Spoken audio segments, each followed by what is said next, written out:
আসসালামু আলাইকুম, welcome to back mister basic. আমরা বিগত দুইটা ক্লাস নিয়েছি। শূন্য থেকে যারা স্পোকেন শিখতে চান তাদের জন্য বিগত দুইটা ক্লাস হয়েছে ধারাবাহিকভাবে। প্রথম ক্লাসটা হয়েছে অ্যালফাবেটের প্রনাউন্সিয়েশন, দ্বিতীয় ক্লাসটা হয়েছে পার্সনের উপরে।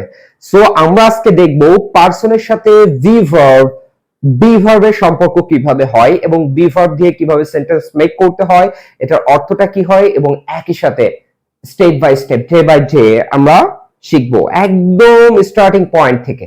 আমি কিন্তু আবার বলছি, এই ক্লাসগুলো শুধুমাত্র যারা শিখতে আগ্রহী, শুধুমাত্র তাদের জন্য। ধৈর্য সহকারে মিস্টার বেসিক বাবুর সঙ্গে থাকতে হবে। Let's start. সো বিগত দিন আমরা পার্সন সম্পর্কে জেনেছি। যারা আজকে প্রথম ক্লাস করছেন অবশ্যই আমার চ্যানেলে আপলোড করা পার্সনের উপর যে ভিডিওটি আছে অবশ্যই দেখে নেবেন। সো আমরা এখানে পার্সন লিখেছি, তিনটে পার্সন আছে। আমি আবার বলছি, ফার্স্ট, সেকেন্ড এন্ড থার্ড সবগুলো এখানে লিখেছি। একই সাথে আমরা বি ভার্ব লিখেছি, বি ভার্ব লিখেছি। এই বি ভার্বের সাথে কিভাবে এই পার্সন গুলো যুক্ত হয় আমরা ধরে ধরে স্টেপ বাই স্টেপ শিখবো একদম স্টার্টিং পয়েন্ট থেকে। আমি আবারও বলছি যে এখানে অ্যামিজ আরটা শুরু হয়, এটা প্রেজেন্ট টেন্সের ক্ষেত্রে। কোন টেন্স? প্রেজেন্ট টেন্সের ক্ষেত্রে। অ্যামিজ আরটা হবে প্রেজেন্ট টেন্সের ক্ষেত্রে, ওয়াজার হবে পাস্ট টেন্সের ক্ষেত্রে। ওয়াজার হবে পাস্ট টেন্সের ক্ষেত্রে। তো এখানে আমরা সর্বপ্রথম দেখব প্রেজেন্ট টেন্সের যে তিনটা আছে, প্রেজেন্ট টেন্সের ক্ষেত্রে যে তিনটা আমরা ব্যবহার করি সেই তিনটা ভি ভার্ব আমরা দেখব।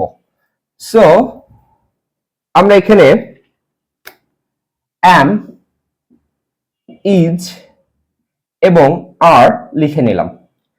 আরেকটা বিষয় সেটা হচ্ছে এই বি ভার্বের অর্থ হচ্ছে হয়। হয়, এটার অর্থ হচ্ছে হয়। বি ভার্ব অর্থ হচ্ছে হয়। তো এখানে একটা বিষয় খেয়াল করতে হবে, শুধুমাত্র আয়ের সাথে am যুক্ত হবে। কি হবে? শুধুমাত্র আয়ের সাথে am যুক্ত হবে, আদার্স কোনো পার্সনের সাথে am যুক্ত হবে না। প্রেজেন্টে শুধুমাত্র আয়ের সাথে am যুক্ত হবে। তার মানে শুধুমাত্র একটার জন্যই আই যুক্ত, মানে am এর জন্যই আই, আর কোনো কিছুর জন্য না। তাহলে আমরা কি বলবো? আই অ্যাম, আমি হই। একটা বিষয় খেয়াল করতে হবে, অবশ্যই লজ্জা ত্যাগ করতে হবে। শেখার কোনো আসলে বয়স নাই, যেটা আমরা বলি। লজ্জা ত্যাগ করতে হবে, ভিডিওটি পজ করতে হবে। আমি যেভাবে বলছি এভাবে বলে বলে শিখতে হবে যদি শেখার আগ্রহ থাকে। কি বলছি? আই মানে আমি, এম মানে হই, আমি হই। আই মানে আমি, এম মানে হই, আমি হই। আই মানে আমি, এম মানে হই, আমি হই। আমি সাপোজ এখানে দিলাম স্টুডেন্ট, আমি হই একজন ছাত্র। আই অ্যাম আ স্টুডেন্ট, আমি হই একজন ছাত্র। আই অ্যাম আ স্টুডেন্ট, আমি হই একজন ছাত্রী। যদি মেয়ে হয় তাহলে ছাত্রী, যদি ছেলে হয় তাহলে ছাত্র। তাহলে কি বলছি? আই মানে আমি, অ্যাম মানে হই, আ মানে একজন ব্যক্তিবাচকের ক্ষেত্রে, আর প্রাণীবাচক বা বস্তুবাচক এর ক্ষেত্রে একটি বোঝায়, বাট এখানে একজন হবে, একজন স্টুডেন্ট মানে শিক্ষার্থী, ছাত্র বা ছাত্রী। তো এই ক্ষেত্রে এটা হয়ে গেল। এবার উই এর সাথে প্রেজেন্টে কি যাবে? উই এর সাথে যাবে আর, বিকজ এই উইটা হচ্ছে প্লুরাল। উই মানে আমরা, উই মানে কি? আমরা। উইটা হচ্ছে প্লুরাল। তো প্লুরালের ক্ষেত্রে আমরা অবশ্যই প্লুরাল ভার্ব গ্রহণ করব। আমাদের একটা বিষয় খেয়াল রাখতে হবে যে সাবজেক্ট এবং টেন্স অনুসারে ভার্বটা ব্যবহার করতে হয়। এখানে সাবজেক্টটা আছে উই, যেটা প্লুরাল, এবং এখানে টেন্সটা আছে প্রেজেন্ট, এই কারণে আমরা এখানে আর ব্যবহার করব। উই আর, আমরা হই। উই আর, আমরা হই। এখানে দিতে পারি স্টুডেন্টস। কেন এখানে স্টুডেন্টস হচ্ছে? কারণ এখানে উই প্লুরাল, এই কারণে আমার যে অবজেক্ট হবে, তার মানে আমরা শিক্ষার্থীগণ। উই আর স্টুডেন্টস, আমরা শিক্ষার্থীগণ। উই আর স্টুডেন্টস, আমরা শিক্ষার্থীরা। উই আর স্টুডেন্টস, আমরা শিক্ষার্থীরা। উই আর স্টুডেন্টস, আমরা শিক্ষার্থীরা। তার মানে উই মানে আমরা, আর মানে হই, আমরা হই স্টুডেন্টস, শিক্ষার্থীগণ। শিক্ষার্থীগণ বা শিক্ষার্থী মানে যেটা প্লুরাল বোঝায়, তাহলে হবে কি? We are students, we are students, we are students. এইভাবে প্র্যাকটিস করতে হবে, প্রতিনিয়ত বলতে হবে, প্রতিনিয়ত বলতে হবে। জিহ্বার যেই কি বলবো, প্র্যাকটিস করতে করতে জিহ্বার মানে এক কথায় যে আমাদের লালা আছে এটা ঘন হয়ে যাবে এক কথায় প্র্যাকটিস করতে করতে, যেটা খাঁটি বাংলায় বলে। এবার আমরা কি করব? ইউ মানে একটা বিষয় খেয়াল করতে হবে। ইউ মানে তুমি, আপনি, আপনারা, তুই, তোরা, সবকিছু বাংলাতে আমরা আলাদা আলাদা ব্যবহার করি, বাট ইংরেজির ক্ষেত্রে একটাই মাত্র ওয়ার্ড আছে, সেটা সিঙ্গুলার এবং প্লুরাল উভয়ের জন্য। আর সেটা হচ্ছে ইউ। ইউ মানে যখন আপনি বুঝবেন তখনও ইউ, তুই বোঝালেও ইউ, তোরা বোঝালেও ইউ। তাহলে কি বলছি? ইউ আর, আমি যদি বলি একজনকে, সাপোজ আমি কোনো বন্ধুকে বলছি you are a student, you are a student. You মানে তুমি, তুমি, আর মানে হয় তুমি হও, আ স্টুডেন্ট একজন শিক্ষার্থী। ইউ আর আ স্টুডেন্ট, তুমি একজন শিক্ষার্থী বা তুই একজন শিক্ষার্থী, you are a student. But যখন আমরা অনেককে বোঝাবো সেই ক্ষেত্রে হবে you are students, you are students, you are students, you are students, you are students. তার মানে আমরা বলবো কি, ইউটাকে যখন আমি সিঙ্গুলার বোঝাতে যাচ্ছি তখন ইউ আর এর পরে সিঙ্গুলার যে অবজেক্টটা আছে সেটা ব্যবহার করব। যখন প্লুরাল বোঝাতে যাচ্ছি তখন এরপরে প্লুরাল অবজেক্ট ব্যবহার করব, ইউ আর স্টুডেন্টস। এবার আমরা কি করব? হি, হি এবং শি দুইটার ক্ষেত্রে কিন্তু সে বোঝায়, দুইটা অর্থই সে।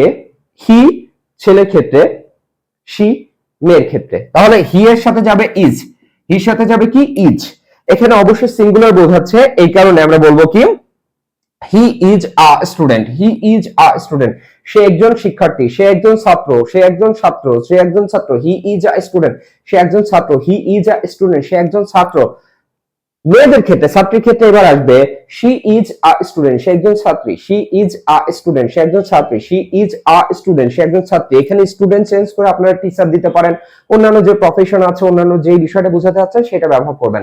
সিঙ্গুলারের ক্ষেত্রে শি ইজ আ স্টুডেন্ট, এটা চলে গেল। এবার আমি সাপোজ নাম দিলাম, আপনার নাম হতে পারে, আমার নাম হতে পারে, যে কোনো ব্যক্তি বস্তুর সিঙ্গুলার নাম যদি হয় তাহলে সেই ক্ষেত্রে সেই নামটা ব্যবহার করব। এর সাথে আমরা ইজ ব্যবহার করব। Amir is a student, Amir is a student, Amir is a teacher, Amir is a student. Amir হয় একজন ছাত্র, আমির হয় একজন ছাত্র। আমির ইজ আ টিচার, আমির হয় একজন শিক্ষক। তাহলে এখানে আমরা কি করছি? থার্ড পারসন সিঙ্গুলারের সাথে আমরা ইজ যুক্ত করছি এবং পরবর্তীতে সিঙ্গুলার অবজেক্ট যুক্ত করছি। তাহলে খুব সহজে কিন্তু সেন্টেন্স মেক হয়ে যাচ্ছে। এবার আমরা কি করব? এবার দে, এটা হচ্ছে থার্ড পারসন মানে তারা। দে বলতে তারা বোঝায়, এটা থার্ড পারসন প্লুরাল নাম্বার। দেই মানে তারা, দেই মানে তারা। তাহলে দেই সাথে যাবে আর, দেই সাথে কি যাবে? আর। আর বলেছি কি যে সাবজেক্ট যদি প্লুরাল হয় ভার্ব প্লুরাল হবে এবং অবজেক্টও কি হবে? প্লুরাল হবে। তাহলে দে আর স্টুডেন্টস, দে আর স্টুডেন্টস, দে আর স্টুডেন্টস, তারা শিক্ষার্থীগণ। দে আর স্টুডেন্টস, তারা হয় শিক্ষার্থীগণ। দে মানে তারা, আর মানে হয় স্টুডেন্টস মানে শিক্ষার্থীগণ। তার মানে দে আর স্টুডেন্টস, তারা শিক্ষার্থীগণ বা শিক্ষার্থী, অনেকজনকে বোঝাচ্ছে। এবার এখানে একটা বিষয় খেয়াল করতে হবে, সেটা হচ্ছে ইট।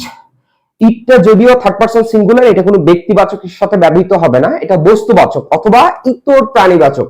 ছোট নিম্নমানের যেগুলো বলা হয় সেগুলো সিঙ্গুলারের ক্ষেত্রেও ইট ব্যবহার করা হয়। তাহলে ইটের সাথে আমার ইজ ব্যবহার করতে হয় কি? ইজ। আমরা বলতে পারি ইট ইজ আ হোয়াইট বোর্ড। তাহলে কি দিলাম? ইটের সাথে কি যাবে? প্রেজেন্টে ইজ যাবে। ইট ইজ আ একটি হোয়াইট বোর্ড। এটা যদি বলি হোয়াইট বোর্ড তাহলে হোয়াইট বোর্ড, যদি ব্ল্যাক বোর্ড হয় ব্ল্যাক বোর্ড, পেন যদি হয় pen. It is a pen, it is a white board, it is a black board. তার মানে ইটটা এটা কি? Third person singular number. অবশ্যই আমার থার্ড পারসন সিঙ্গুলার নাম্বারে বিভার্ব হিসেবে ইজ গ্রহণ করতে হবে প্রেজেন্টে। এটা হয় একটি সাদা বোর্ড, এটা হয় একটি কালো বোর্ড। It is a black board, it is a pen, এটা হয় একটি কলম। তাহলে কি করতে হবে? আমার যেখানে পার্সন গুলো আছে, পার্সন গুলোর সাথে আমার বি ভার্বের প্রেজেন্টে এম ইজ আর, এইগুলো কিভাবে ব্যবহার করে সেন্টেন্স মেক করতে হয়, যারা একদম পারে না শুধুমাত্র তাদের জন্যই, যে এখান থেকে দিয়ে এইভাবে কিভাবে সেন্টেন্স মেক করতে হয় আমি দেখানোর চেষ্টা করলাম। তারপরে যদি কোনো সমস্যা হয় অবশ্যই কমেন্টসে জানাবেন। আর প্র্যাকটিসের বিকল্প কিচ্ছু নেই, লজ্জা ত্যাগ করতে হবে। লজ্জা ত্যাগ না করতে পারলে আপনি ইংলিশ শিখতে পারবেন না। সো একটা বিষয় মাথায় রাখতে হবে, লজ্জা করা যাবে না। লজ্জা ত্যাগ করতে পারলেই, আপনি ধরে রাখতে পারলে আপনি শিখতে পারবেন। সো অবশ্যই প্র্যাকটিস রাখবেন। কোনো বিষয় থেকে যদি এতটুকু উপকৃত হন অবশ্যই লাইক দিবেন, কমেন্টস করবেন, কোনো সমস্যা থাকলে অবশ্যই সাবস্ক্রাইব করবেন। আর ফেসবুকে যদি দেখেন তাহলে অবশ্যই ফলো করবেন, শেয়ার করবেন বন্ধুদের সঙ্গে, আমাদের সঙ্গে থাকবেন। মিস্টার বেসিক বাবু আছে আপনার সঙ্গে বাস্তবতার সাথে মিল রেখে কিভাবে আপনার ইংলিশ শেখাকে আরো এক ধাপ এগিয়ে নিয়ে যাই সেই প্রচেষ্টায় আমরা আছি। ধন্যবাদ সবাইকে, আজকের মতো এই পর্যন্তই। আল্লাহ হাফেজ, আসসালামু আলাইকুম।